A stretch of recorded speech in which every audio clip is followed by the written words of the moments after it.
Green army వేంపాడుకి స్వాగతం. ఈరోజు 8వ ప్రశ్న ఏంటంటే, అది మరి సుప్రీంకోర్టు జడ్జిమెంట్ ఏమిచ్చింది అనేది ఇంతకుముందు తెలుసుకుని ఉంటారు. మరి అలాగే ఆ ప్రశ్న మీద ఆ యొక్క సుప్రీంకోర్టు యొక్క తీర్పుపై మరి ప్రభుత్వం ఏం నిర్ణయం తీసుకుంది, ఆ తీర్పు ప్రకారం మరి ఈ గ్రామాన్ని సెటిల్మెంట్ చేయటం కోసం ఏదైనా జీవో ఇచ్చి మరి చేయటం జరిగిందా, తీర్పు ఇచ్చినటువంటి కాడి నుంచి ఆ జీవో ఇవ్వటానికి ఎన్ని సంవత్సరాలు పట్టింది, మరి అది అమల్లోకి తర్వాత తీసుకురావడం జరిగిందా లేదంటే ఆగిందా?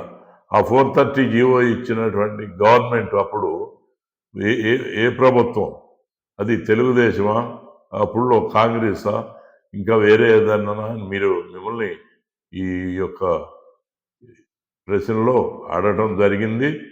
కాబట్టి ఆ జీవో ఏంటో, అది మీరు దాంట్లో ఉన్న సారాంశం ఏమిటో వివరంగా చెప్పాలి.